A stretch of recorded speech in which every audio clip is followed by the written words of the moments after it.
Hello students, this is the sixth part of chapter some basic concepts of chemistry.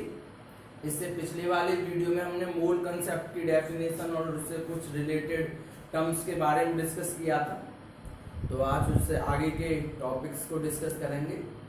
So without any further delay let's start the video. तो सबसे पहले यहाँ देखेंगे सम important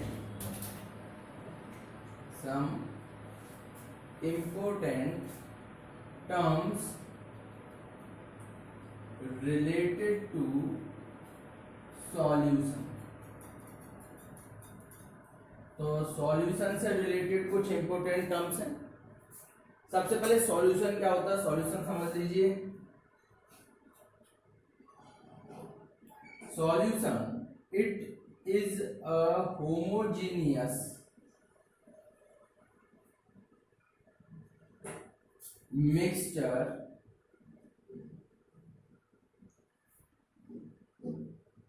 of two or more substances. तो ये homogeneous mixture होता है दो या दो से ज्यादा सब्सटेंसेस का, ठीक है, जो एक दूसरे में आपस में कंप्लीटली डिसॉल्व हो जाते हैं, मिक्सअप हो जाते हैं. ठीक है. अब इसकी कुछ टर्म्स हैं, कंसंट्रेशन टर्म्स हैं सॉल्यूशन की, कंसंट्रेशन से रिलेटेड. तो कंसंट्रेशन को आप पहले समझ लो. कंसंट्रेशन होता क्या है कि नॉर्मली आपके यहाँ पे जो है सुबह सुबह चाय बनी, और चाय बनी उस समय चाय में चीनी डालना जो है भूल गए. अब जब आपने वो चाय पी और टेस्ट करके पता पड़ा कि आज तो चाय में चीनी ही नहीं पड़ी है, चाय फीकी बनी है. ठीक. फिर अगले दिन और फिर से चाय बनी, और उस दिन जो है चाय में डबल चीनी पड़ गई. अब वो फिर से हमने चाय पी और टेस्ट किया तो वो चाय क्या शरबत बन गई पूरा.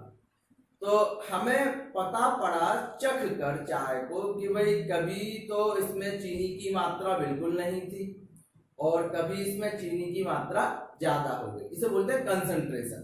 कंसंट्रेशन का मतलब होता है कि सॉल्यूट की जो क्वांटिटी है वो सॉल्वेंट में कितनी कम और ज्यादा कर दी गई है. और कंसंट्रेशन के टर्म्स को हमने कई पार्ट्स में जो है दे रखा है, कई तरह से इसे डिफाइन किया गया है. ठीक है ना. तो देखें यहां determine the concentration of the solution. Determine the concentration of the solution. तो कंसंट्रेशन का डिटर्मिनेशन देखिए, पहले आपका आता है मास परसेंटेज, और इसे हम वेट परसेंटेज भी बोलते हैं. दूसरा है मोल फ्रैक्शन, तीसरा है मोलैरिटी, और चौथा है मोलैलिटी. अब इन्हीं चारों के बारे में डिस्कस करेंगे. इसे नोट करें सबसे पहले. तो देखें, इसे मिटा रहा हूं मैं.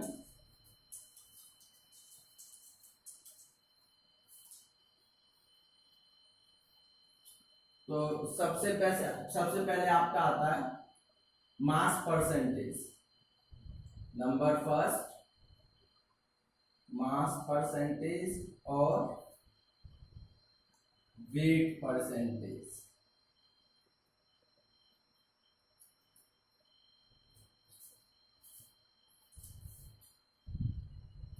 It is the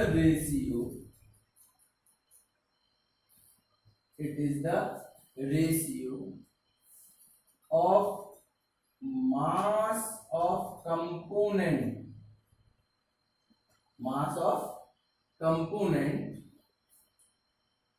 of the solution to the 100 gram mass of the solution.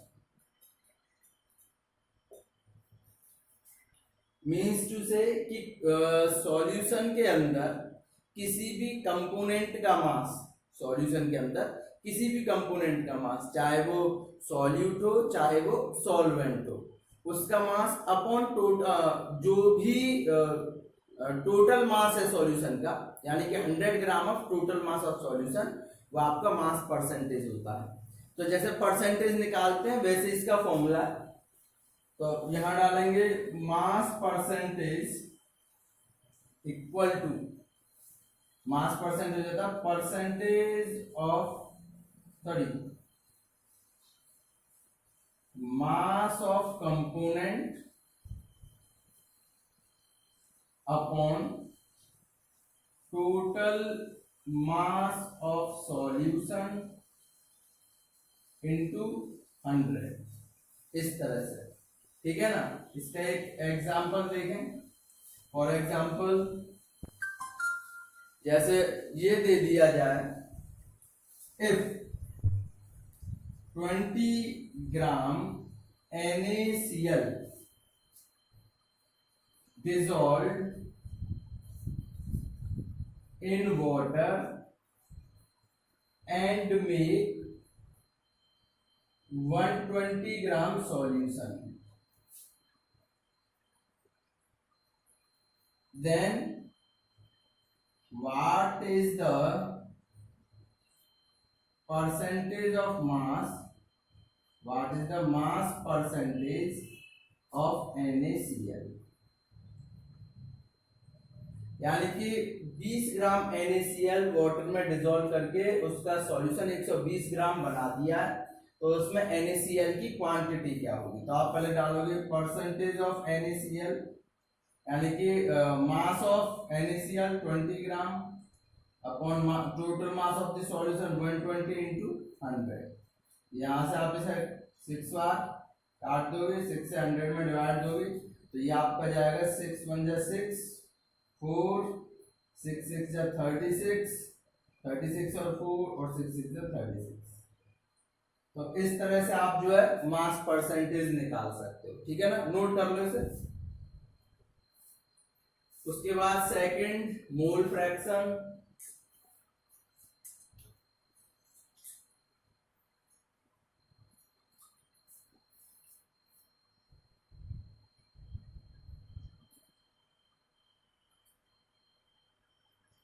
तो मोल फ्रैक्शन क्या है?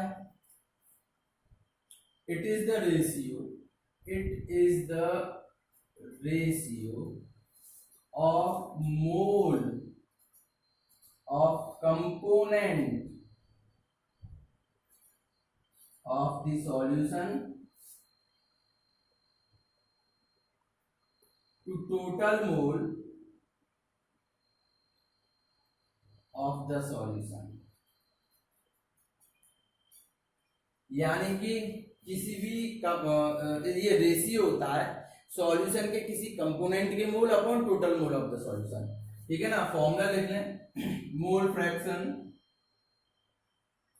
मोल फ्रैक्शन इक्वल टू, यानी कि मोल ऑफ फर्स्ट, जो भी सॉल्यूशन में दे रखा वन कंपोनेंट, चाहे वो सॉलिड हो चाहे वो सॉल्वेंट हो, अपॉन N1 प्लस N2, ये मोल फ्रैक्शन है। अच्छा, इसे डिनोट करते हैं साई से, मोल फ्रैक्शन ये चाई से डिनोट करते हैं, ऐसे करके ये और ये, इस तरह से।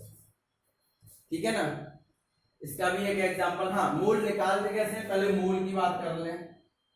मोल अगर आपको निकालना है, मोल N से डिनोट किया जाता है, तो ये होता है मोल का मतलब, ये सेकंड मान लीजिए फॉर्मूला, मोल होता है given mass upon total mass, sorry, given mass upon molecular मास।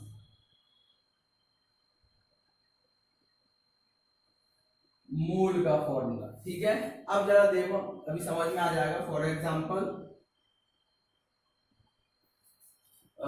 जैसे आ जाए, if 73 gram NaCl is dissolved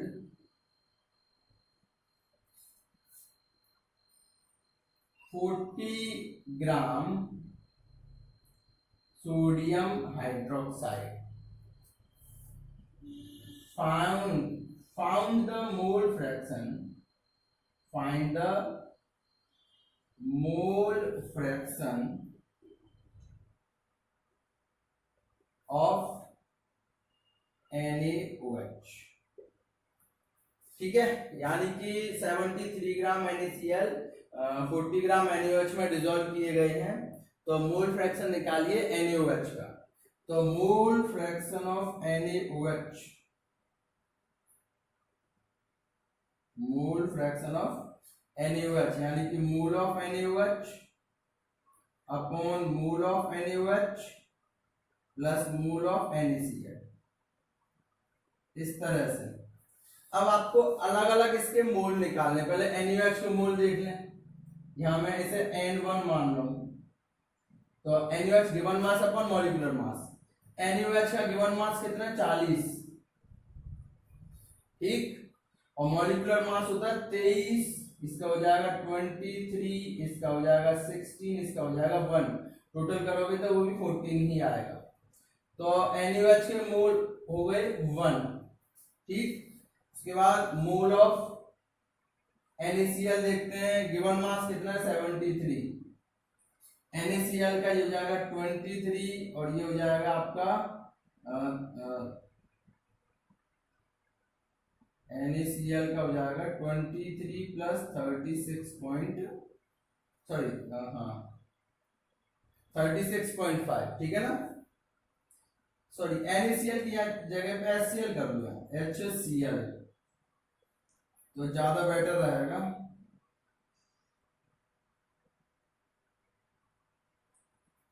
तो HCl निकालोगे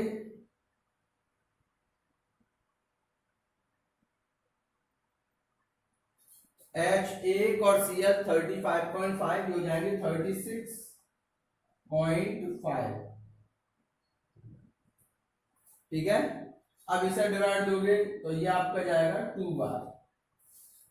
अब इन दोनों को अगर आप सॉल्व करते हो तो मोल ऑफ NaOH कितने निकाले? 1. मोल ऑफ NaOH 1 और मोल ऑफ HCl 2. तो इसे सॉल्व करके हम निकाल देंगे 1/3. ये आपका मोल फ्रैक्शन में आंसर. तो यहाँ पे आपको जो है मोल पता होने चाहिए, यानी कि गिवन मास, मॉलिक्यूलर मास हम निकाल लेते हैं. और इस तरह से ये जो है पूरा सॉल्व होता है. नोट करो इसे. नंबर 3 पे आता मोलैरिटी. मोलैरिटी ये भी सॉल्यूशन के कंसंट्रेशन को डिटरमाइन करने की एक टर्म ही है. तो मोलैरिटी देखें. It is defined as the number of moles of solute dissolved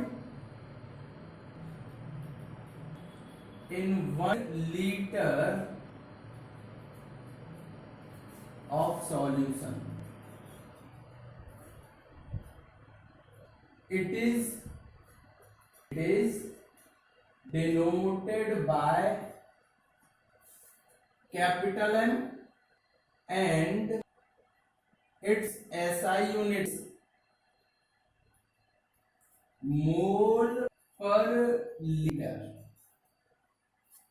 तो इसके according the number of moles of solute dissolve in 1 litre of solution, यानी कि किसी सॉल्यूट के number of moles 1 litre solution में डिसॉल्व हो उसे हम बोलते हैं मोलैरिटी. ठीक है. It is denoted by capital M. ये कैपिटल एम से डिनोट की जाती है और ऐसा यूनिट इसकी होती है मोल पर लीटर. और जो हमारे पीछे गए हैं मोल फ्रैक्शन की कोई ऐसा यूनिट नहीं होती और ना ही परसेंटेज ऑफ मास की कोई ऐसा यूनिट होती है, लेकिन इसकी होती है मोल पर लीटर. ठीक है ना. तो पहले फॉर्मूला देखो. फॉर्मूला क्या है? Molarity equal to number of moles of solute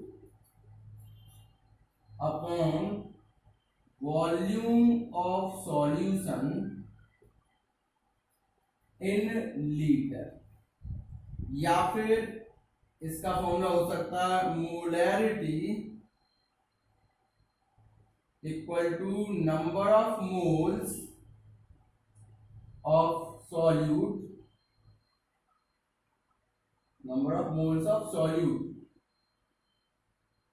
upon volume of solution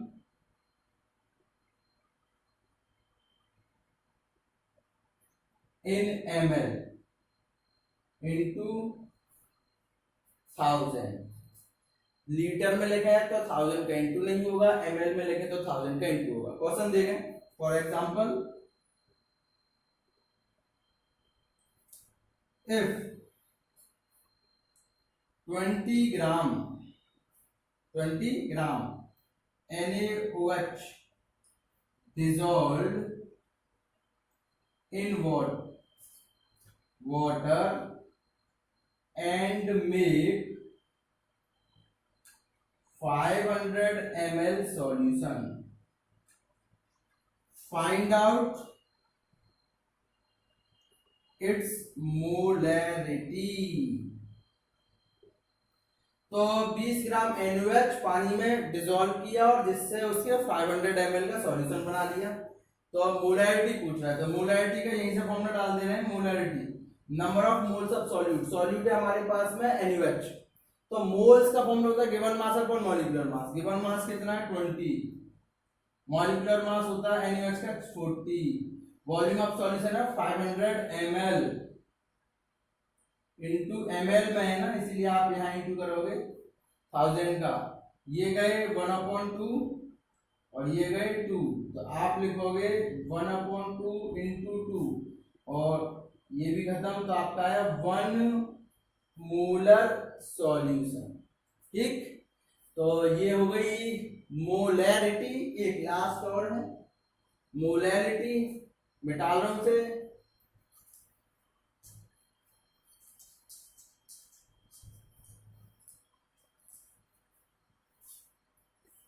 के बाद नंबर 4 पे आता है molarity.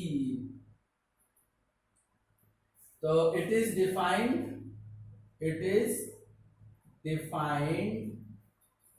as the number of moles of solute dissolved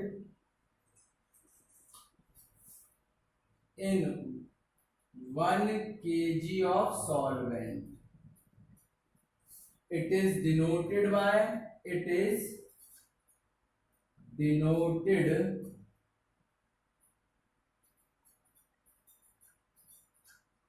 small m, वो कैपिटल M से था, ये स्मॉल m से होता है, and its SI unit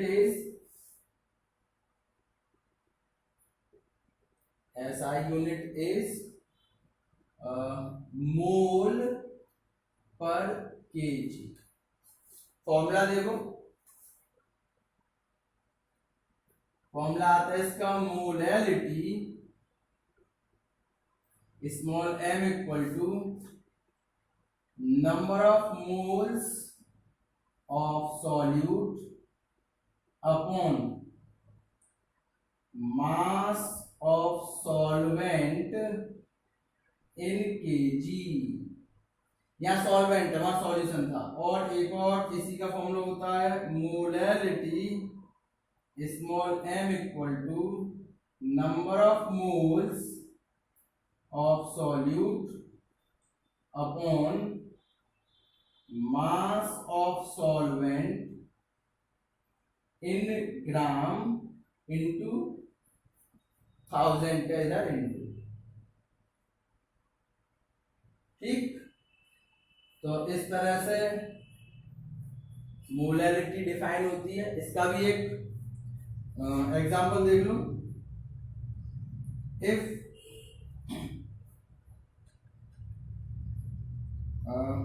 20 gram NaOH dissolved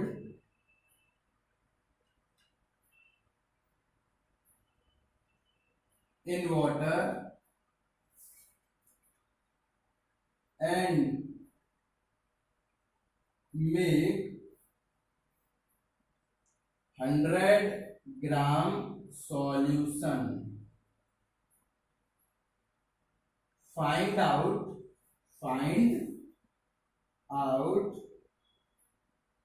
molality of the solution. तो 20 ग्राम NaOH जो है पानी में डिसॉल्व करके 100 ग्राम का सॉल्यूशन बना लिया।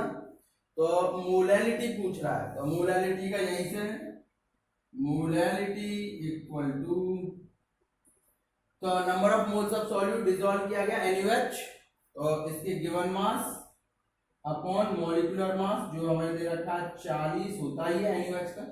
उसके बाद में याद रखा मास of solvent in gram, solvent है पानी, 20 ग्राम NaOH पानी में डिसॉल्व करके 100 ग्राम सॉल्यूशन बनाया। 20 ग्राम NaOH पानी में डिसॉल्व करके 100 ग्राम सॉल्यूशन बनाया है। तो भैया पानी कितना हुआ, 100 में से 20 आप कम कर दोगे, यानी कि 80 ग्राम पानी है। तो यहाँ आप डालोगे 80 इंटू, क्योंकि ग्राम में है इसलिए 1000 के इंटू, ये कट जाएंगे 1/2 और 2 नीचे आ जाएगा, तो ये हो जाएगा 1/80 इंटू 2 160 इंटू 1000, जीरो से आप जीरो उड़ा दीजिए, तो वही आएगा आपका, ऐसा दोगे तो 16.66 स्मॉल एम, यानी कि मोलैलिटी। ठीक है ना।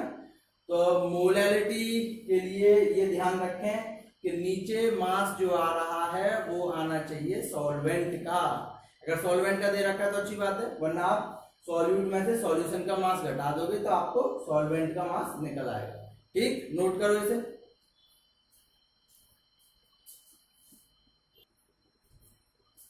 तो फिर आज के लिए इतना ही, नेक्स्ट वीडियो में नेक्स्ट टॉपिक पर डिस्कस करेंगे। तो तब तक के लिए गुड बाय।